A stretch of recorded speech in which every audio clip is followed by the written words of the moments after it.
Punjabi radio USA ਸੁਣ ਰਹੇ ਸਾਰੇ ਹੀ ਮਾਨਯੋਗ ਅਤੇ ਸਤਿਕਾਰਤ ਸਰੋਤਿਆਂ ਨੂੰ ਪਿਆਰ ਸਤਿਕਾਰ ਸਹਿਤ ਤੇ ਨਿੱਘੀ ਜਿਹੀ ਸਤਿ ਸ੍ਰੀ ਅਕਾਲ ਸਭ ਨੂੰ ਜੀ ਨੂੰ ਆਖਦੇ ਹਾਂ। ਸੋ ਤੇ ਪ੍ਰੋਗਰਾਮ 'ਚ ਆਪ ਸਭ ਦਾ ਨਿੱਘਾ ਸਵਾਗਤ ਹੈ। ਪ੍ਰੋਗਰਾਮ ਲੈ ਕੇ ਹਾਜ਼ਰ ਹੋ ਚੁੱਕੇ ਹਾਂ ਜੀ ਆਪਾਂ ਇਸ ਮੌਕੇ ਖਬਰ ਤੇ ਨਜ਼ਰ।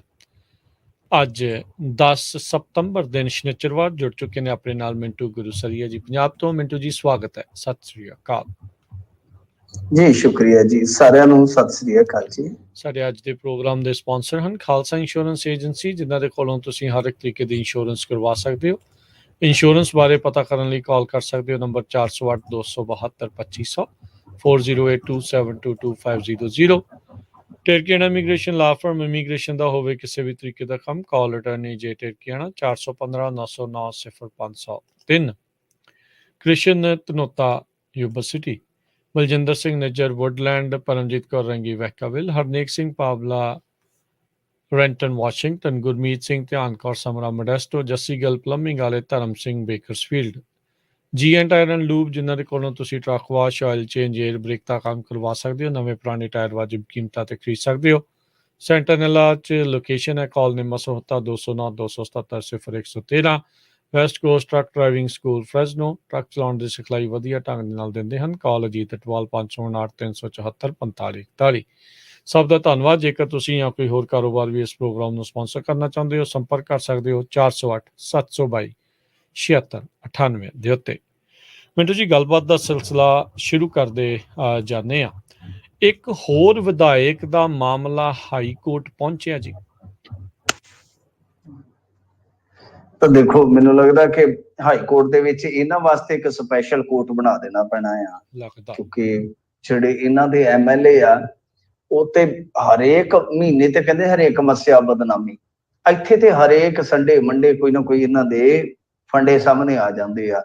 ਤਾਂ ਬਹਰਹਾਲ ਹੁਣ ਜਿਹੜਾ ਮਾਮਲਾ ਹੈ ਉਹ ਮਨਵਿੰਦਰ ਸਿੰਘ ਜੀ ਗਿਆਸਪੁਰਾ ਦੇ ਨਾਲ ਜੁੜਿਆ, ਜਿਹੜਾ ਹਾਈ ਕੋਰਟ 'ਚ ਪਹੁੰਚ ਗਿਆ ਵਾ। ਇਹ ਪਹਿਲਾਂ ਕਈ ਦਿਨ ਤੋਂ ਨਾ ਮਾਮਲਾ ਤੇ ਚੱਲ ਰਿਹਾ ਸੀਗਾ, ਕਿਉਂਕਿ ਇੱਕ ਬੀਬੀ ਹੈ ਜੋ ਸ਼ਾਇਦ ਆਪਣਾ ਕੋਈ ਆਈਲੈਸ ਸੈਂਟਰ ਚਲਾਉਂਦੀ ਹੈ, ਤੇ ਉਹ ਦੋਸ਼ ਲਾ ਰਹੀ ਸੀਗੀ ਕਿ ਇਹਨਾਂ ਦੇ ਆਦਮੀ ਮੇਰੇ ਤੱਕ ਪਹੁੰਚ ਕਰਕੇ ਕੁਝ ਪੈਸੇ ਵਗੈਰਾ ਕਥਿਤ ਤੌਰ ਤੇ ਮੰਗ ਰਹੇ ਨੇ। ਤਾਂ ਦੂਸਰੇ ਪਾਸਿਓਂ ਉਹਨਾਂ ਦੀ ਵੀ ਇੱਕ ਸ਼ਿਕਾਇਤਕਰਤਾ ਦੀ ਵੀ ਕੋਈ ਆਡੀਓ ਸ਼ਾਇਦ ਵਾਇਰਲ ਹੋਈ ਸੀ, ਮੈਂ ਸੁਣਿਆ, ਜਿਹਦੇ ਵਿੱਚ ਕਹਿੰਦੇ ਕਿ ਇਹ ਬੀਬੀ ਆ, ਕਥਿਤ ਤੌਰ ਤੇ ਕੋਈ ਪੁਸ਼ਟੀ ਨਹੀਂ ਕਰ ਸਕਦੇ, ਉਹ ਵੀ ਕਿਸੇ ਨਾਲ ਬਹਿਸ ਵੈਸੇ ਦੇ ਦੌਰਾਨ ਕੁਝ ਤਲਖੀ 'ਚ ਨਜ਼ਰ ਆਉਂਦੇ ਆ। ਇਸ ਤਰ੍ਹਾਂ ਇਹ ਚੱਲਦਾ ਰਿਹਾ। ਬੀਬੀ ਨੇ ਆ ਕੇ ਕੁਝ ਇੰਟਰਵਿਊਜ਼ ਵੀ ਦਿੱਤੀਆਂ। ਹਾਲਾਂਕਿ ਦੂਜੇ ਪਾਸਿਓਂ ਜੇ ਆਪਾਂ ਦੇਖੀਏ ਤਾਂ ਹਮੇਸ਼ਾ ਵਿੱਚ ਤੁਹਾਨੂੰ ਪਤਾ ਹੀ ਹੈ ਕਿ ਇਹਨਾਂ ਚੀਜ਼ਾਂ ਨੂੰ ਟਰਾਈ ਕਰ ਦਿੱਤਾ ਜਾਂਦਾ, ਪਰ ਮਨਵਿੰਦਰ ਸਿੰਘ ਗਿਆਸਪੁਰਾ ਹੋਰਾਂ ਦਾ ਕੋਈ ਸਪਸ਼ਟ ਬਿਆਨ ਮੈਂ ਘੱਟੋ ਘੱਟ ਨਹੀਂ ਸੁਣ ਸਕਿਆ, ਪਰ ਜੇ ਇਸ ਬਾਬਤ ਕੋਈ ਆਈ ਉਹਨਾਂ ਦੀ ਸਟੇਟਮੈਂਟ ਤੇ ਅਸੀਂ ਜ਼ਰੂਰ ਉਹਨੂੰ ਵਿੱਚ ਐਡ ਆਨ ਕਰ ਦਿਆਂਗੇ। ਤਾਂ ਬਹਰਹਾਲ ਇਹ ਹਾਈ ਕੋਰਟ ਚਲੇ ਗਏ। ਹਾਈ ਕੋਰਟ ਦੇ ਵਿੱਚ ਜਾ ਕੇ ਇਹਨਾਂ ਨੇ ਕਿਹਾ ਕਿ ਦੇਖੋ ਗੱਲ ਕੀ ਹੈ ਕਿ 1 ਮਹੀਨਾ ਮੈਥੋਂ ਲੱਖ ਰੁਪਈਆ ਮੰਗਿਆ ਜਾ ਰਿਹਾ ਹੈ, 1 ਮਹੀਨੇ ਦਾ ਲੱਖ ਰੁਪਈਆ ਯਾਨੀ ਮਹੀਨਾ ਮੰਗਿਆ ਜਾ ਰਿਹਾ। ਤੇ ਦੂਸਰਾ ਕਿ ਆਫਿਸ ਦੇ ਵਿੱਚ ਬੁਲਾ ਕੇ ਮੈਨੂੰ ਧਮਕਾਇਆ ਗਿਆ। 2 ਵੱਡੇ ਦੋਸ਼ ਆ। ਮੰਗ ਜਿਹੜੀ ਕੀਤੀ ਗਈ ਆ ਕਿ ਇੱਕ ਤਾਂ ਕਾਰਵਾਈ ਹੋਵੇ, ਤੇ ਸੈਕੰਡ ਕਿ ਬਈ ਮੇਰੀ ਸੁਰੱਖਿਆ ਜਿਹੜੀ ਆ ਉਹ ਯਕੀਨੀ ਬਣਾਈ ਜਾਵੇ। ਤਾਂ ਹੁਣ ਹਾਈ ਕੋਰਟ ਨੇ ਪੰਜਾਬ ਸਰਕਾਰ ਨੂੰ ਕਿਹਾ ਕਿ ਲਿਆਓ ਬਈ FIR ਦੀ ਸਟੇਟਸ ਰਿਪੋਰਟ ਕਿ ਕੀ ਕੀਤਾ ਕੀ ਨਹੀਂ ਕੀਤਾ। ਤਾਂ ਹੁਣ ਸਰਕਾਰ ਨੇ ਥੋੜੀ ਮੋਹਲਤ ਮੰਗ ਲਈ ਹੈ, ਪਰ ਇਹ ਇੱਕ ਵਾਰੀ ਫੇਰ ਹੋ ਗਿਆ ਕਿ ਇਹਨਾਂ ਦੇ ਵਿਧਾਇਕ, ਹੁਣ ਤੁਸੀਂ ਦੇਖ ਲਓ ਕਿ ਤੀਜੇ ਮਹੀਨੇ ਸਰਕਾਰ ਬਣੀ ਆ, 9ਵੇਂ ਮਹੀਨੇ 'ਚ ਆਏ ਆ, ਮਹੀਨੇ 6 ਆ, ਕੇਸ ਕਿੰਨੇ ਹੋ ਗਏ। ਇਹ ਆ ਜੀ ਹਰਮੀਤ ਪਠਾਨ ਮਾਜਰਾ ਵਾਲਾ ਮਾਮਲਾ, ਉਹ ਦੇਖੋ ਵੀ ਹਾਈ ਕੋਰਟ ਦੇ ਵਿੱਚ। ਸਿੰਗਲਾ ਉਹ ਰਗੜਿਆ ਗਿਆ, ਉਹ ਵੀ ਮਾਮਲਾ ਹਾਈ ਕੋਰਟ ਦੇ ਵਿੱਚ। ਮਨਵਿੰਦਰ ਸਿੰਘ ਗਿਆਸਪੁਰਾ ਹੋਰਾਂ ਦੇ ਤੇ ਜਦੋਂ ਇਹ ਬਣੇ ਵਿਧਾਇਕ ਨਾਲ ਦੀ ਨਾਲ ਹੀ ਚਰਚੇ ਸਟਾਰਟ ਹੋ ਗਏ। ਕਦੇ ਥਾਣੇਦਾਰ ਨਾਲ ਆਡੀਓ ਵਾਇਰਲ, ਕਦੇ ਕੁਛ। ਇੱਕ ਹੋਰ ਪਿੰਡ ਦੇ ਵਿੱਚ ਇਹਨਾਂ ਨੇ ਜਾਣਾ ਸੀ, ਉੱਥੋਂ ਵੀ ਪਿੰਡ ਵਾਲਿਆਂ ਨੇ ਵੀਡੀਓ ਬਣਾ ਕੇ ਪਾਈ। ਮਤਲਬ ਕਿ ਸਾਰਾ ਇਲਾਕਾ ਹੀ ਉੱਥੇ ਦੱਸਦਾ ਹੈ ਕਿ ਕਿਸ ਤਰ੍ਹਾਂ ਵਿਧਾਇਕ ਸਾਹਿਬ ਜਿਹੜੇ ਚੱਲ ਰਹੇ ਨੇ। ਚਰਚੇ ਬਹੁਤ ਨੇ ਇਸ ਗੱਲ ਦੇ। ਫਿਰ ਜੇ ਤੁਸੀਂ ਦੇਖੋਗੇ ਇੱਕ ਵਿਧਾਇਕ ਇਹਨਾਂ ਦਾ ਨੰਬਰ ਪਲੇਟ 'ਚ ਛਪਾ ਲੈਂਦਾ, ਉਹ ਚੇਪ ਕੇ ਬਹਿ ਜਾਂਦਾ। RTA ਕਹਿੰਦਾ ਕਿ ਅਸੀਂ ਨੰਬਰ ਲੋਟ ਨਹੀਂ ਕੀਤਾ। ਉਹ ਕਹਿੰਦਾ ਨਹੀਂ, ਨੰਬਰ ਲੈਣਾ ਤੇ 0039 ਲੈਣਾ, ਮਿੱਤਰਾਂ ਦੀ ਗਰਾਰੀ ਫਸੀ ਹੈ। ਫਿਰ ਨੰਬਰ ਉਹ ਚੁਪਕਾ ਲੈਂਦਾ ਤੇ ਦੱਸਿਆ ਜਾਂਦਾ ਕਿ ਹਾਂ ਨੰਬਰ ਤੇ ਅਲਾਟ ਕਰਵਾ ਲਿਆ, ਹਲੇ ਫੀਸ ਨਹੀਂ ਭਰੀ, ਜਦ ਕਿ ਕਾਇਦੇ ਦੇ ਮੁਤਾਬਕ ਫੀਸ ਭਰੀ ਤੋਂ ਬਗੈਰ ਨੰਬਰ ਨਹੀਂ ਲਾ ਸਕਦੇ। ਪਰ ਉਹ ਨੰਬਰ ਲਾ ਕੇ ਚੱਲਦੇ। ਕਹਿੰਦੇ ਹੱਟ ਪਿੱਛੇ ਮਿੱਤਰਾਂ ਦੀ ਮੁੱਛ ਦਾ ਸਵਾਲ ਹੈ, ਲੈਣਾ ਨੰਬਰ ਤੇ 0039 ਲੈਣਾ ਵਾ। ਫਿਰ ਇੱਕ ਘੁੰਮਣ ਸਾਹਿਬ, ਉਹ ਪਤਾ ਨਹੀਂ ਕਿੱਧਰ ਘੁੰਮਣ ਚੱਲੇ ਸਨ, ਤੇ ਉਹ ਜਦੋਂ ਨਿਕਲੇ ਟੋਲ ਪਲਾਜ਼ੇ ਤੋਂ, ਵੈਸੇ ਤੇ VIP ਕਲਚਰ ਤਾਂ ਖਤਮ ਹੋ ਗਿਆ, ਪਰ VIP ਕੀੜਾ ਕਦੇ ਕਦੇ ਅੰਦਰੋਂ ਬੁੜਕ ਉੱਠਦਾ। ਕਹਿੰਦੇ ਜੀ VIP ਲੇਨ ਦੇ ਵਿੱਚੋਂ ਮੈਂ ਨਿਕਲ ਰਿਹਾ ਵਾਂ ਤੇ ਸਮੇਂ ਸਿਰ ਤੁਸੀਂ ਮੈਨੂੰ ਲੰਘਾਇਆ ਕਿਉਂ ਨਹੀਂ, ਉਹ ਖੋਤੇ ਹੋ। ਤੇ ਚੱਕ ਕੇ ਉਹ ਡੰਡਾ ਜਿਹਾ ਤਾਂ ਕਰ ਦਿੱਤਾ, ਵੰਝ ਜਿਹਾ, ਸਾਰਿਆਂ ਨੂੰ ਕਹਿੰਦਾ ਲੰਘੀ ਚਲੋ ਲੰਘੀ ਚਲੋ ਲੰਘੀ ਚਲੋ ਲੰਘੀ ਚਲੋ। ਇਹ ਕੀ ਹਰਕਤਾਂ, ਬੜੀਆਂ ਬੇਹੂਦਾ ਹਰਕਤਾਂ ਨੇ ਤੁਹਾਡੀਆਂ। ਸੋ ਇਹ ਸਾਰਾ ਕੁਝ ਜਿਹੜਾ ਉਹ ਚੱਲ ਰਿਹਾ, ਤਾਂ ਮੇਰੇ ਖਿਆਲ ਦੇ ਨਾਲ ਕੁਝ ਇਹਨਾਂ ਨੂੰ ਸੋਚਣਾ ਪਏਗਾ, ਕੋਈ ਲਗਾਮ ਖਸਣੀ ਪਏਗੀ। ਫਿਰ ਆਪਾਂ ਜੇ ਦੇਖੀਏ ਜਲੰਧਰ ਵਾਲੇ ਨੇ ਮਾਫੀ ਮੰਗੀ, ਮੈਨੂੰ ਲੱਗਦਾ ਹਫ਼ਤੇ 'ਚ 2-3 ਮਾਫੀਆਂ ਉਹ ਮੰਗ ਲੈਂਦਾ। ਅੰਗੁਰਾਲ ਸਾਹਿਬ, ਵਿਧਾਇਕਾਂ ਨੂੰ ਥੋੜਾ ਜਿਹਾ ਸਮਝਾ ਕੇ ਰੱਖਣ ਦੀ ਜ਼ਰੂਰਤ ਆ, ਕਿਉਂਕਿ ਇੱਥੋਂ ਹੀ ਕੰਮ ਵਿਗੜਦਾ ਇਹਨਾਂ ਦੇ ਪੈਰੋਂ। ਤੇ ਫਿਰ ਮੁੜ ਕੇ ਕਹੋਗੇ ਕਿ ਐਸਾ ਜਿਹੜੇ ਤੇਰੇ ਪੈਰੋਂ ਕਿਤੇ ਹੁਣ ਵਸਣ ਜੋਗੇ ਨੇ। ਤਾਂ ਗੱਲ ਇਹ ਆ ਕਿ ਇਹੀ ਗਲਤੀ ਸਭ ਤੋਂ ਪਹਿਲਾਂ ਅਕਾਲੀਆਂ ਨੇ ਕੀਤੀ ਸੀ, ਸਭ ਤੋਂ ਪਹਿਲਾਂ। ਤਾਂ ਜ਼ਰੂਰੀ ਹੈ ਕਿ ਬਈ ਇਸ ਮਾਮਲੇ ਦੇ ਵਿੱਚ ਵੀ ਵੇਖਿਆ ਜਾਵੇ ਕਿ ਦੇਖੋ, ਪਹਿਲੀ ਗੱਲ ਤੇ ਇਹ ਆ ਕਿ ਤੁਹਾਡਾ ਵਿਧਾਇਕ ਹੋ ਸਕਦਾ ਕਿ ਸਹੀ ਹੋਵੇ, ਅਸੀਂ ਕਿਸੇ ਨੂੰ ਗਲਤ ਕਰਾਰ ਨਹੀਂ ਦੇ ਸਕਦੇ, ਅਸੀਂ ਜਜਮੈਂਟਲ ਨਹੀਂ ਹੋ ਸਕਦੇ, ਪਰ ਘੱਟੋ ਘੱਟ ਕੋਈ ਸ਼ਿਕਾਇਤ ਆਉਂਦੀ ਹੈ, ਕੋਈ ਦਾਦੀ ਫਰਿਆਦੀ ਆਉਂਦਾ ਹੈ, ਯਾਰ ਉਹਦੀ ਗੱਲ ਤੇ ਸੁਣੋ। ਹੁਣ ਹਰੇਕ ਬੰਦਾ, ਤੁਸੀਂ ਦੇਖੋ, ਤੁਸੀਂ ਇੱਥੇ US 'ਚ ਬੈਠੇ ਹੋ, ਕਿ ਹਾਈ ਕੋਰਟਾਂ 'ਚ ਹਰੇਕ ਬੰਦਾ ਪਹੁੰਚ ਰੱਖ ਸਕਦਾ ਹੈ? ਬਿਲਕੁਲ ਨਹੀਂ। ਇਹਦਾ ਮਤਲਬ ਹੈ ਕਿ ਕਿੰਨੇ ਲੋਕ ਹੈ ਜਿਹੜੇ ਦੁਖੀ ਹੋ ਕੇ ਉੱਥੇ ਹੀ ਦਮ ਘੁੱਟ ਲੈਂਦੇ ਨੇ ਆਪਣਾ। ਇਹ ਵੀ ਤੇ ਵੇਖੋ ਨਾ, ਕੋਈ ਚਲੋ ਹੁਣ ਇਹ ਬੀਬੀ ਪੜ੍ਹੀ ਲਿਖੀ ਆ, ਪਹੁੰਚ ਵਾਲੀ ਆ, ਫਾਈਟ ਕਰ ਸਕਦੀ ਆ, ਠੀਕ ਹੈ ਨਾ, ਚਲੋ 4 ਛਿੱਲੜ ਵੀ ਹੋਣਗੇ। ਆਮ ਕਿੰਨੇ ਬੰਦੇ ਹੋਊਗੇ ਜਿਹੜੇ ਹਾਈ ਕੋਰਟ ਛੱਡੋ ਸੈਸ਼ਨ ਕੋਰਟ ਦੀ ਫੀਸ ਵੀ ਅਫੋਰਡ ਨਹੀਂ ਕਰਦੇ? ਤਾਂ ਗੱਲ ਇਹ ਆ ਕਿ ਬਈ ਤੁਸੀਂ ਕਮ ਸੇ ਕਮ ਇਹ ਐਨਕ ਤਾਂ ਲਾ ਕੇ ਚੱਲੋ ਨਾ ਕਿ ਸਾਡਾ ਹੈ, ਸਾਡਾ ਹੈ। ਤੇ ਜੇ ਵਿਧਾਇਕ ਤੁਹਾਡਾ ਹੈ ਤੇ ਉਹ ਜਿਹੜਾ ਸ਼ਿਕਾਇਤੀ ਉਹ ਕੌਣ ਹੈ ਬਈ, ਉਹ ਕਿਸ ਗ੍ਰਹਿ ਤੋਂ ਆਇਆ ਹੋਇਆ ਹੈ? ਖੈਰ ਹੁਣ ਦੇਖਦੇ ਆ, ਇਸ ਮਾਮਲੇ 'ਚ ਇਹਨਾਂ ਨੂੰ ਰਿਪੋਰਟ ਜਿਹੜੀ ਹੈ ਉਹ ਦਾਖਲ ਕਰਨੀ ਪਵੇਗੀ। ਪਰ ਇੱਕ ਸਿਆਪਾ, ਇੱਕ ਵਿਧਾਇਕ ਦਾ ਕਿੱਸਾ ਹੋਰ ਇਸ ਪੈਰਿਸ ਦੇ ਵਿੱਚ ਸ਼ਾਮਲ ਹੋ ਗਿਆ ਜੀ। ਬਿਲਕੁਲ। ਅਗਲੀ ਮਿੰਟੂ ਜੀ ਗੱਲ ਕਰੀਏ, ਰਾਘਵ ਚੱਡਾ ਦੀ ਭੂਮਿਕਾ ਨੂੰ ਲੈ ਕੇ ਇੱਕ ਵਾਰ ਫਿਰ ਉੱਠੇ ਨੇ ਸਵਾਲ, ਇਸ ਵਾਰ ਕੀ ਹੈ ਜੀ ਮਾਜਰਾ? ਇੱਕ ਵਾਰੀ ਹੋਰ, ਜਿਵੇਂ ਗਾਣਿਆਂ 'ਚ ਕਹਿੰਦੇ ਹੁੰਦੇ ਨੇ, ਇੱਕ ਵਾਰੀ ਹੋਰ ਤੇ ਇੱਕ ਵਾਰੀ ਹੋਰ। ਬਸ ਦੇਖੋ ਕੀ ਆ, ਸਿੱਧਾ ਕਹਿ ਦੇਣਾ ਚਾਹੀਦਾ ਹੈ। ਕਹਿੰਦੇ ਹੁੰਦੇ ਆ, ਘੁੰਡ ਵੀ ਕੱਢਣਾ ਤੇ ਕਲਿੱਪ ਵੀ ਵਿਖਾਣਾ। ਬਈ ਉਹਨੂੰ ਸਿੱਧਾ ਕਹਿ ਦੋ ਤੁਸੀਂ ਵੀ RC ਸਾਹਿਬ ਜਿਹੜੇ ਨੇ ਉਹ ਹੈਗੇ ਨੇ, ਕੁਛ ਨਾ ਕੁਛ ਹੈਗੇ ਨੇ। ਦੇਖੋ, ਇਹ ਕਾਂਗਰਸ ਵਾਲੇ ਸਵਾਲ ਪੁੱਛਦੇ ਰਹਿੰਦੇ ਨੇ, ਇਹ ਸਥਿਤੀ ਸਪਸ਼ਟ ਕਰੋ। ਮੈਂ ਕਿਹਾ ਸਥਿਤੀ ਸਪਸ਼ਟ ਕਰਨ ਨੂੰ ਦੱਸੋ ਕੀ ਰਹਿ ਗਿਆ ਪਿੱਛੇ?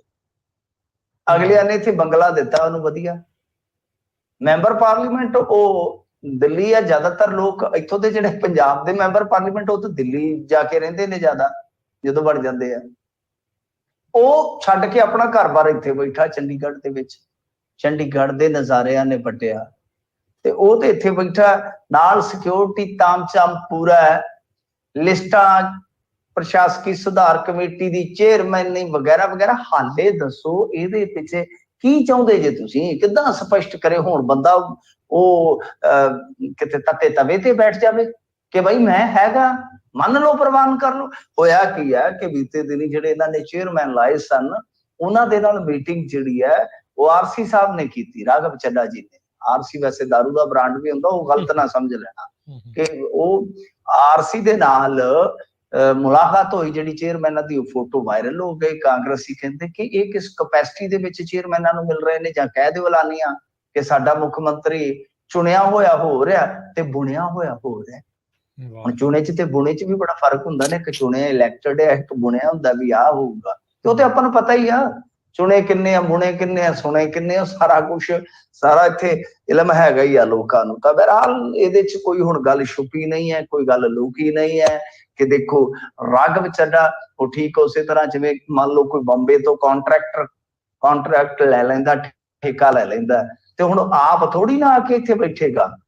ਉਹ ਇੱਥੇ ਆਪਣਾ ਇੱਕ ਮੁਨੀਮ ਛੱਡ ਦੇਗਾ ਕਿ ਕਾਰਖਾਨਾ ਬਣਵਾ, ਸੜਕ ਬਣਵਾ, ਜੋ ਵੀ ਉਹਦੇ ਕੋਲ ਕੰਟਰੈਕਟ ਹੈ। ਤਾਂ ਸਮਝੋ ਕਰੋ ਯਾਰ, ਇੰਨੀ ਤੁਸੀਂ ਤਾਂ ਭੋਲੇ ਕਬੂਤਰਾਂ ਵਾਲੀ ਗੱਲ ਕਰਦੇ ਹੋ ਕਾਂਗਰਸੀ ਹੋ, ਤੁਹਾਨੂੰ ਪਤਾ ਹੀ ਨਹੀਂ ਲੱਗਦਾ।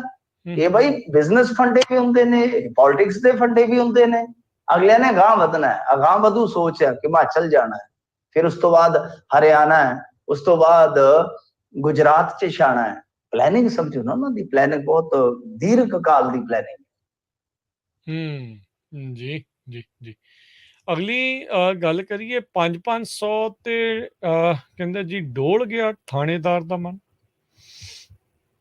हाँ जी, नहीं 500 ते वाकया ये डोल गया थानेदारां दा मन। ये 2 थानेदार है, ਇਹਦਾ मतलब है कि मेरा मन डोले मेरा तन डोले, मेरे दिल का गया करार।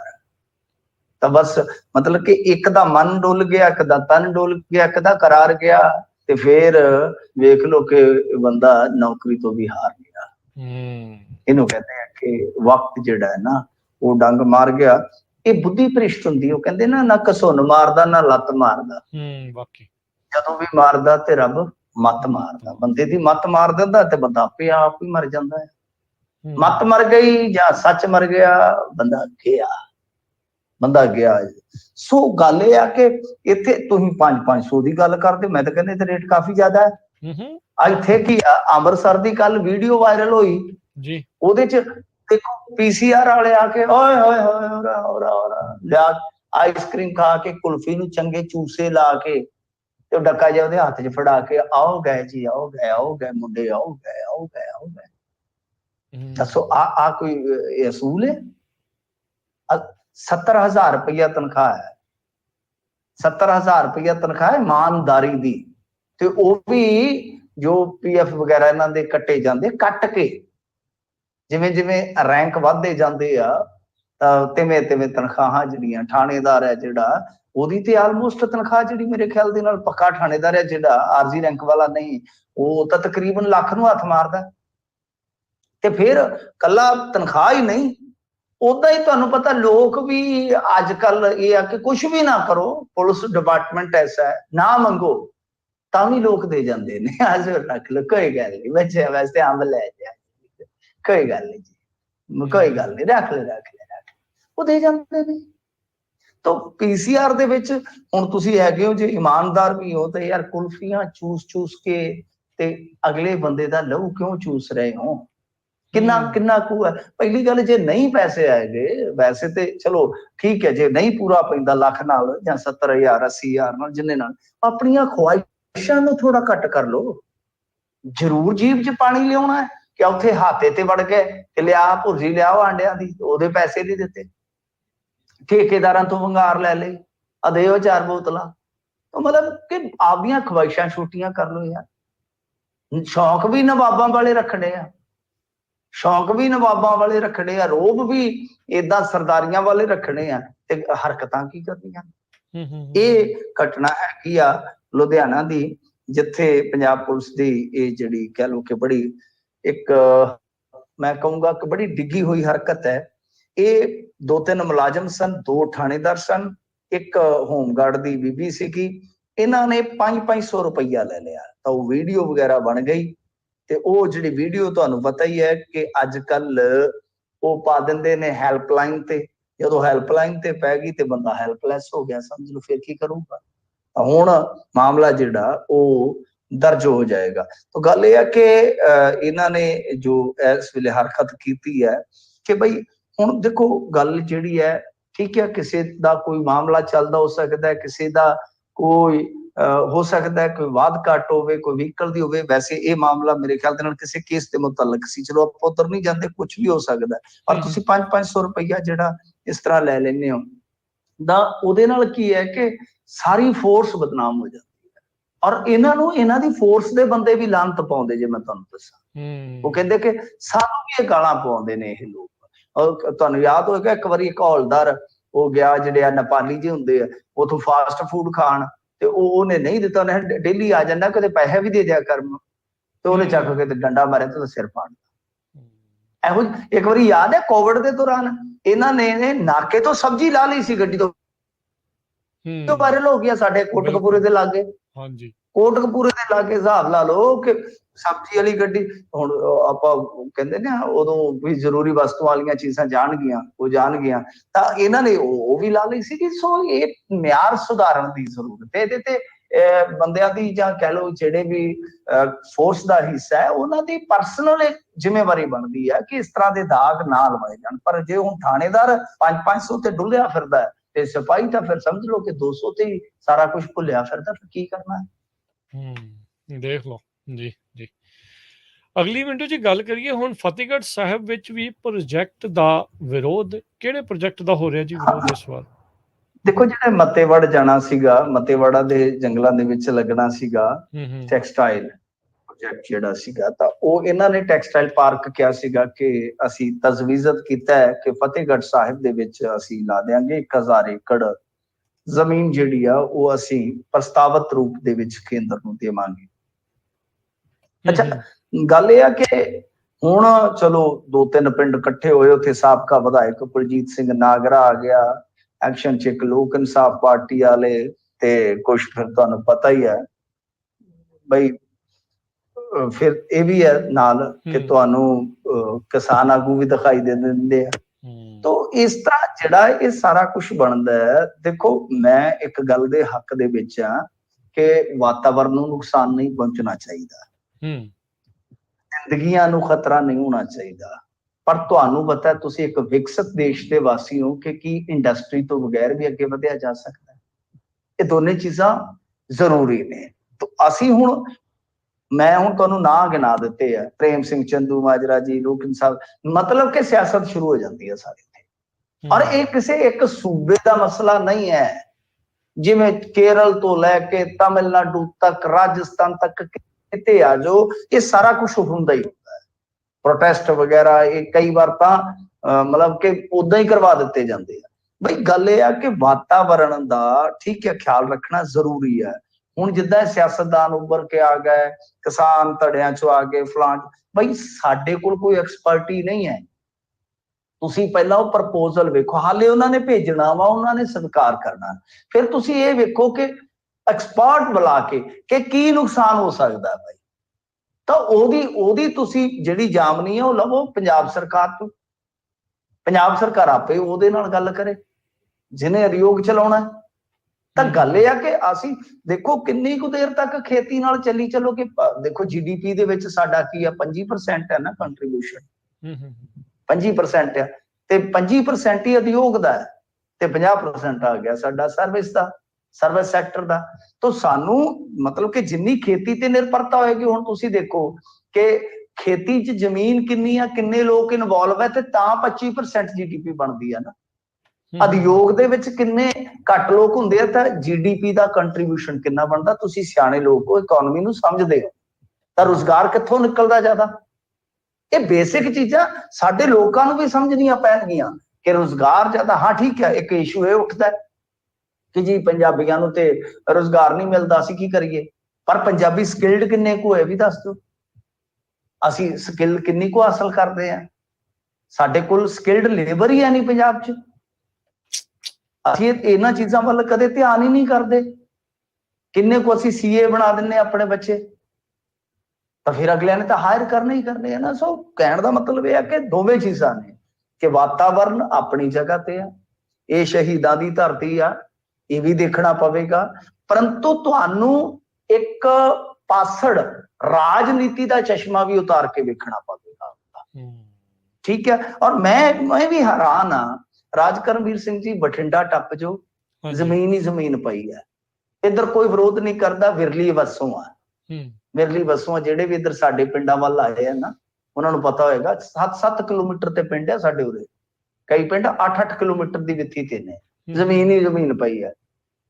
ਬਈ ਤੁਸੀਂ ਇਹੋ ਜਿਹੀ ਨਿਸ਼ਾਨਦੇਹੀ ਕਰ ਲਓ ਕਿਤੇ ਵੀ ਜਿਹੜੇ ਨਾਲੇ ਪਛੜੇ ਇਲਾਕੇ ਕੋਈ ਡਿਵੈਲਪ ਹੋ ਜਾਣ, ਜਿੱਥੇ ਪਹਿਲਾਂ ਹੀ ਸੰਘਣੀ ਆਬਾਦੀ ਆ, ਜਿੱਥੇ ਪਹਿਲਾਂ ਹੀ ਉਦਯੋਗ ਹੈ, ਤੁਸੀਂ ਭਜਾ ਕੇ ਉਧਰ ਨੂੰ ਤੁਰਨੀ ਆਉਨੇ ਹੋ, ਲੁਧਿਆਣੇ ਵੜ ਜਾਓ ਜੀ, ਇੱਧਰ ਚਲੇ ਜਾਓ ਜੀ, ਇੱਧਰ ਚਲੇ ਜਾਓ। ਸੋ ਤੁਹਾਨੂੰ ਇਹੋ ਜਿਹਾ ਹੱਬ ਇੱਕ ਵਿਕਸਿਤ ਕਰਨਾ ਚਾਹੀਦਾ, ਲੈਂਡ ਪੂਲ ਇੱਕ ਵਿਕਸਿਤ ਕਰਨਾ ਚਾਹੀਦਾ, ਜਿੱਥੇ ਤੁਸੀਂ ਆਸਾਨੀ ਦੇ ਨਾਲ ਉਦਯੋਗ ਜਿਹੜੇ ਆ ਐਸਟੈਬਲਿਸ਼ ਕਰ ਸਕੋ। ਤਾਂ ਕਿਉਂ ਨਹੀਂ ਆਉਂਦੇ ਇਸ ਪਾਸੇ? ਇਸ ਪਾਸੇ ਕੋਈ ਵੀ ਨਹੀਂ ਬੋੜਦਾ। ਤਾਂ ਗੱਲ ਇਹ ਆ ਕਿ ਤੁਹਾਨੂੰ ਇਹ ਪਹਿਲਾਂ ਵੇਖ ਲੈਣਾ ਚਾਹੀਦਾ। ਔਰ ਦੂਜੀ ਗੱਲ, ਜਿਹੜੇ ਵਿਰੋਧ ਕਰਨ ਵਾਲੇ ਆ, ਮੈਂ ਕਹਿੰਦਾ ਕਿ ਵਿਰੋਧ ਉਹਨਾਂ ਦਾ ਹੱਕ ਹੈ, ਜਿਉਣਾ ਸਭ ਤੋਂ ਪਹਿਲਾ ਅਧਿਕਾਰ ਹੈ ਬੰਦੇ ਦਾ। ਪਰ ਇਹ ਅਸੀਂ ਤੈਅ ਨਹੀਂ ਕਰ ਸਕਦੇ ਕਿ ਸਾਡਾ ਮੰਨਣਾ ਜੀ ਏਦਾਂ ਹੋਏਗਾ। ਤਾਂ ਤੁਹਾਡੇ ਕੋਲ ਬਹੁਤ ਸ਼ਾਨਦਾਰ ਐਕਸਪਰਟ ਬੈਠੇ ਆ, ਐਕਸਪਰਟ ਨੂੰ ਬੁਲਾ ਕੇ ਸਾਰਾ ਤੁਸੀਂ ਪਹਿਲਾਂ ਜਾਣ ਲਓ ਕਿ ਇਹਦਾ ਨੁਕਸਾਨ ਕੀ ਹੋ ਸਕਦਾ। ਜੇ ਹੋ ਸਕਦਾ ਤਾਂ ਫਿਰ ਝੰਡਾ ਤੇ ਵਹੀ ਹੈਗਾ ਹੀ ਹੈਗਾ, ਅੱਜ ਕੱਲ ਸਾਰੇ ਚੱਕੇ ਫਿਰਦੇ ਆ। ਵਾਕਈ ਮਿੰਟੂ ਜੀ ਜਾਂਦੇ ਜਾਂਦੇ ਗੱਲ ਕਰ ਲਈਏ ਗਿਆਨੀ ਕੇਵਲ ਸਿੰਘ ਜੀ ਨੂੰ ਜਿਹੜਾ ਕਿਰਪਾਨ ਦੇ ਨਾਲ ਸਫ਼ਰ ਤੋਂ ਰੋਕਣ ਦੇ ਉੱਤੇ ਸ਼ਿਕਾਇਤ ਆ, ਉਹਨਾਂ ਨੇ ਕਿਹਾ ਸੀਗਾ ਵੀ ਮੈਂ ਪਹਿਲਾਂ ਸਫ਼ਰ ਕਰਦਾ ਰਿਹਾ ਹਾਂ ਕਿਰਪਾਨ ਸਮੇਤ। ਹਾਂਜੀ ਦੇਖੋ, ਸ਼ਿਕਾਇਤ ਚਲੇ ਗਈ ਆ ਘੱਟ ਗਿਣਤੀ ਕਮਿਸ਼ਨ ਦੇ ਕੋਲ, ਜੋ ਸਾਡਾ ਕੌਮੀ ਘੱਟ ਗਿਣਤੀ ਕਮਿਸ਼ਨ ਹੈ। ਤਾਂ ਦੇਖੋ ਗੱਲ ਕੀ ਹੈ ਕਿ ਜੋ ਗਿਆਨੀ ਕੇਵਲ ਸਿੰਘ ਜੀ ਦੇ ਨਾਲ ਹੋਇਆ 8 ਸਤੰਬਰ ਨੂੰ ਬਹੁਤ ਮੰਦਭਾਗਾ ਹੈ, ਕਿਉਂਕਿ ਜਿਵੇਂ ਤੁਸੀਂ ਕਿਹਾ ਕਿ ਉਹ ਸਫ਼ਰ ਅੱਗੇ ਕਰ ਚੁੱਕੇ ਨੇ। ਫਿਰ ਇਸ ਤੋਂ ਇਲਾਵਾ ਜੇ ਆਪਾਂ ਦੇਖੀਏ ਤਾਂ ਇਹ ਕਿਹਾ ਗਿਆ ਕਿ ਗਾਤਰੇ ਵਿੱਚ 1 ਫੁੱਟ ਦੀ ਕਿਰਪਾਨ ਪਾਈ ਹੋਈ ਸੀ। ਇਸ ਦੌਰਾਨ ਉਹਨਾਂ ਨੇ ਸੰਵਿਧਾਨ ਦੀ ਧਾਰਾ 25 ਦਾ ਹਵਾਲਾ ਦਿੰਦਿਆਂ ਕਿਹਾ ਕਿ ਦੇਸ਼ ਵਿੱਚ ਧਰਮ ਨੂੰ ਮੰਨਣ ਦਾ ਪੂਰਾ ਅਧਿਕਾਰ ਹੈ। ਤੇ ਸਿੱਖੀ ਵਾਸਤੇ ਤਾਂ ਵੈਸੇ ਵੀ ਸੁਪਰੀਮ ਕੋਰਟ ਨੇ ਟਿੱਪਣੀ ਕੀਤੀ ਹੈ ਨਾ, ਜਦੋਂ ਹਿਜਾਬ ਦੇ ਮਾਮਲੇ 'ਚ ਦਸਤਾਰ ਦਾ ਹਵਾਲਾ ਦਿੱਤਾ ਗਿਆ ਤਾਂ ਉਹਨਾਂ ਕਿਹਾ ਕਿ ਨਹੀਂ, ਸਿੱਖੀ ਦੇ ਮਸਲੇ, ਸਿੱਖੀ ਦੇ ਸਿਧਾਂਤ ਅਲੱਗ, ਇਹਨਾਂ ਨੂੰ ਤੁਸੀਂ ਟੱਚ ਨਹੀਂ ਕਰ ਸਕਦੇ। ਉਹਨਾਂ ਦੀ ਮਤਲਬ ਕਿ ਫਿਰ ਉੱਥੇ 5 ਕਕਾਰਾਂ ਦੀ ਮਿਸਾਲ ਦਿੱਤੀ ਗਈ ਹੈ ਸੁਪਰੀਮ ਕੋਰਟ 'ਚ ਕਿ ਉਹ ਇਹਨਾਂ ਦਾ ਨਿਖੜਵਾਂ ਅੰਗ ਹੈ, ਜਦ ਕਿ ਤੁਹਾਡਾ ਮਸਲਾ ਵੱਖਰਾ, ਕਿਸੇ ਦੇਸ਼ ਦੇ ਵਿੱਚ ਬੈਨ ਹੈ, ਕਿਸੇ ਦੇਸ਼ ਦੇ ਵਿੱਚ ਲਾਗੂ ਹੈ, ਕਿ ਇਹ ਧਾਰਮਿਕ ਹਿੱਸਾ ਹੈ ਕਿ ਨਹੀਂ, ਉਹਦੇ ਤੇ ਇੱਕ ਵਾਦ ਵਿਵਾਦ। ਸੋ ਇਹ ਮਤਲਬ ਕਿ ਖੁਦ ਸੰਵਿਧਾਨ ਮੰਨਦਾ ਹੈ, ਖੁਦ ਸੁਪਰੀਮ ਕੋਰਟ ਨੇ ਕਿਹਾ ਕਿ ਇਹਨਾਂ ਦਾ ਅਨਿੱਖੜਵਾਂ ਅੰਗ ਹੈ ਕਕਾਰਾਂ ਦਾ, ਜੋ ਵੀ ਉਹ ਮਤਲਬ ਕਿ ਆਪਾਂ ਕਹਿ ਸਕਦੇ ਹਾਂ ਕਿ ਹਿੱਸਾ ਹੈ ਜ਼ਿੰਦਗੀ ਦਾ, ਸਿੱਖ ਦੀ ਜ਼ਿੰਦਗੀ ਦਾ, ਤਾਂ ਉਹ ਅਨਿੱਖੜਵਾਂ ਅੰਗ ਹੈ। ਹੁਣ ਇਹ ਸਾਰਾ ਕੁਛ ਜਿਹੜਾ ਇਹ ਹੋਇਆ ਤਾਂ ਦੇਖੋ ਮੇਰੇ ਖਿਆਲ ਦੇ ਨਾਲ ਮੈਂ ਇਸ ਮਾਮਲੇ 'ਚ ਬਹੁਤ ਸਾਰੀਆਂ ਮਿਸਾਲਾਂ ਦੇ ਸਕਦਾ ਕਿ ਕਿੱਦਾਂ ਇੱਕ ਜੱਜ ਨੇ ਇੱਕ ਗੁਰਸਿੱਖ ਨੌਜਵਾਨ ਨੂੰ ਗਵਾਹੀ ਤੋਂ ਰੋਕ ਦਿੱਤਾ ਸੀ ਕਿ ਤੂੰ ਗਾਤਰਾ ਪਾ ਕੇ ਦੀ ਕੋਰਟ ਆ ਸਕਦਾ। ਯਾਦ ਹੋਏਗਾ ਤੁਹਾਨੂੰ ਬਾਲਾਕੋਟ ਦਾ ਮਸਲਾ ਸੀ। ਫਿਰ ਪੰਜਾਬ ਦੇ ਵਿੱਚ ਹੀ ਪਿਛਲੇ ਦਿਨੀ ਕਈ ਘਟਨਾਵਾਂ ਹੋਈਆਂ ਜਿੱਥੇ ਪ੍ਰੀਖਿਆ 'ਚੋਂ ਗੁਰਸਿੱਖ ਬੱਚੇ ਰੋਕੇ ਗਏ ਸਨ। ਦੁੱਖ ਹੁੰਦਾ ਸਾਨੂੰ ਕਿ ਸਾਡੀ ਧਰਤੀ ਤੇ ਸਾਡੇ ਗੁਰਸਿੱਖ ਬੱਚਿਆਂ ਦੇ ਨਾਲ ਇਹ ਕਿੱਦਾਂ ਦਾ ਵਤੀਰਾ ਵਾ।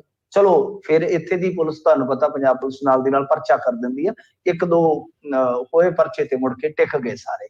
ਹੁਣ ਇਦਾਂ ਦੀਆਂ ਮਿਸਾਲਾਂ ਜਿਹੜੀਆਂ ਜਿੰਨੀਆਂ ਮਰਜ਼ੀ ਪਿੱਛੇ ਜਾ ਕੇ ਲਈ ਚੱਲੋ, ਜਿੰਨੀਆਂ ਮਰਜ਼ੀ ਲਈ ਚੱਲੋ, ਆਪਾਂ ਨੂੰ ਜਿਵੇਂ ਜਿਵੇਂ ਉਮਰ ਦੇ ਹਿਸਾਬ ਨਾਲ ਚੇਤੇ ਆਉਂਦੀਆਂ ਜਾਣਗੀਆਂ। ਪਰ ਇਹਦਾ ਹੱਲ ਕੀ ਆ? ਇਹਦਾ ਹੱਲ ਇਹ ਆ ਕਿ ਜਦੋਂ ਸੰਵਿਧਾਨ ਕਿਸੇ ਚੀਜ਼ ਦੀ ਪ੍ਰੈਕਟਿਸ ਕਰਨ ਦੀ ਇਜਾਜ਼ਤ ਦਿੰਦਾ ਤਾਂ ਉਸ ਪ੍ਰੈਕਟਿਸ ਦੇ ਵਿੱਚ ਜੇ ਕੋਈ ਵਿਘਨ ਪਾਉਂਦਾ, ਉਹ ਵੀ ਸਰਕਾਰੀ ਕਰਮਚਾਰੀ, ਤਾਂ ਇੱਕ ਅਮੈਂਡਮੈਂਟ ਲਿਆ ਕੇ ਉਹਦੇ ਵਾਸਤੇ ਮਹਿਕਮੇ ਦੀ ਕਾਰਵਾਈ ਤੇ ਕਾਨੂੰਨੀ ਕਾਰਵਾਈ ਦਾ ਰਸਤਾ ਖੋਲਿਆ ਜਾਵੇ, ਤਾਂ ਕਿ ਜਿਹੜੇ ਵੀ ਅਧਿਕਾਰੀ ਆ ਸਭ ਤੋਂ ਪਹਿਲਾਂ ਇਹ ਦੇਖਣ ਕਿ ਨਾਗਰਿਕ ਦੇ ਔਰ ਹਰੇਕ ਮਜ਼ਹਬ ਦੇ ਨਾਗਰਿਕ ਦੇ ਜੋ ਰਿਲੀਜੀਅਸ ਉਹਨਾਂ ਦੇ ਫੰਡਾਮੈਂਟਲ ਰਾਈਟਸ ਨੇ ਉਹ ਕਿਹੜੇ ਨੇ, ਤਾਂ ਫਿਰ ਇਹਨਾਂ ਨੂੰ ਅਕਲ ਆ ਜਾਏ। ਜਦੋਂ ਹੋਣਾ ਹੀ ਕੁਝ ਨਹੀਂ, ਉਹ ਮਾਫੀ ਮੰਗ ਲੈਂਦਾ ਮਹਿਕਮਾ, ਜੀ ਇਹ ਹੋ ਗਿਆ ਉਹ ਹੋ ਗਿਆ, ਤਾਂ ਕੁਝ ਵੀ ਨਹੀਂ ਜਾਂਦਾ। ਜਦੋਂ ਇਸ ਤਰ੍ਹਾਂ ਹੋਏਗਾ ਫਿਰ ਆਪੇ ਸਟੱਡੀ ਕਰਕੇ ਬੈਠਣ ਕਿ ਸਾਡੀ ਡਿਊਟੀ 'ਚ ਕੋਈ ਕੋਤਾਹੀ, ਚਾਹੇ ਹਿੰਦੂ ਭਾਈ ਆਉਂਦਾ, ਕੋਈ ਹਿੰਦੂ ਭੈਣ ਭਰਾ ਆਉਂਦਾ ਹੈ, ਕੋਈ ਜੇ ਉਹਦੀ ਵੀ ਕਿਸੇ ਤਰ੍ਹਾਂ ਦੀ ਮਾਨਤਾ ਨੂੰ ਠੇਸ ਪਹੁੰਚਦੀ ਹੈ ਤਾਂ ਹੋਣਾ ਚਾਹੀਦਾ ਹੈ ਕਿ ਭਾਈ ਤੈਨੂੰ ਇਹ ਨਹੀਂ ਪਤਾ। ਸੋ ਇਸ ਕਰਕੇ ਜਦ ਤੱਕ ਇਹ ਨਹੀਂ ਹੋਏਗਾ ਇਹ ਚੱਲਦਾ ਰਹੇਗਾ ਸਿਲਸਿਲਾ। ਉਹ ਮਾਫੀ ਮੰਗ ਲੈਂਦੇ ਆ, ਮਾੜਾ ਮੋਟਾ ਕੋਈ ਸ਼ਿਕਾਇਤ ਹੋ ਗਈ, ਇੱਧਰ ਹੋ ਗਿਆ ਉੱਧਰ ਹੋ ਗਿਆ। ਇਹ ਸਿੱਖ ਧਰਮ ਜਾਂ ਜਿਹੜੇ ਹੋਰ ਇਸ ਤਰ੍ਹਾਂ ਘੱਟ ਗਿਣਤੀਆਂ 'ਚ ਨੇ, ਜਾਂ ਮੈਂ ਤਾਂ ਕਹੂੰਗਾ ਕਿ ਹਿੰਦੂਆਂ ਨੂੰ ਵੀ ਅੱਗੇ ਆਉਣਾ ਚਾਹੀਦਾ। ਬਾਈ ਸਾਰੇ ਕਹਿਣ ਕਿ ਅਮੈਂਡਮੈਂਟ ਲਿਆ ਕੇ ਜੋ ਸਾਨੂੰ ਫੰਡਾਮੈਂਟਲ ਮਾਨਤਾਵਾਂ, ਜੋ ਸਾਨੂੰ ਇਹ ਸਾਰਾ ਕੁਝ ਮਿਲਿਆ ਧਾਰਮਿਕ ਰਾਈਟਸ ਦੇ ਜ਼ਰੀਏ, ਬਾਈ ਉਹ ਜੇ ਕੋਈ ਬੰਦਾ ਵਿਘਨ ਖੜਾ ਕਰਦਾ ਹੈ ਉਹਨਾਂ ਦੇ ਪਾਲਣ ਦੇ ਵਿੱਚ, ਤਾਂ ਉਹਦੇ ਤੇ ਦੋਵੇਂ ਤਰ੍ਹਾਂ ਦੀ ਕਾਰਵਾਈ ਹੋਵੇ, ਕੇਸ ਵੀ ਹੋਵੇ ਔਰ ਮਹਿਕਮੇ ਦੀ ਕਾਰਵਾਈ ਵੀ ਹੋਵੇ, ਤੇ ਫਿਰ ਦੇਖੋ ਕਿਵੇਂ ਅੱਗੇ ਅੱਗੇ ਭੱਜਦੇ। ਜੀ ਜੀ ਬਿਲਕੁਲ। ਤੇ ਸ਼ੁਕਰੀਆ ਮਿੰਟੂ ਜੀ, ਬਹੁਤ ਧੰਨਵਾਦ ਇਹਨਾਂ ਖਬਰਾਂ ਬਾਰੇ ਜਾਣਕਾਰੀਆਂ ਦੇਣ ਦੇ ਲਈ। ਮਿਲਦੇ ਹਾਂ ਜੀ ਆਪਾਂ ਅਗਲੀ ਵਾਰ। ਸਤਿ ਸ਼੍ਰੀ ਅਕਾਲ ਜੀ। ਸਤਿ ਸ੍ਰੀ ਅਕਾਲ ਜੀ। ਸੋ ਤੇ ਪ੍ਰੋਗਰਾਮ ਦੀ ਇੱਥੇ ਹੀ ਸਮਾਪਤੀ ਹੈ। ਮੇਰੇ ਵੱਲੋਂ ਵੀ ਤੁਹਾਨੂੰ ਸਭ ਨੂੰ ਪਿਆਰ ਭਰੀ ਨਿੱਘੀ ਸਤਿ ਸ਼੍ਰੀ ਅਕਾਲ। ਸੁਣਦੇ ਰਹੋ, ਦੇਖਦੇ ਰਹੋ ਪੰਜਾਬੀ ਰੇਡੀਓ USA।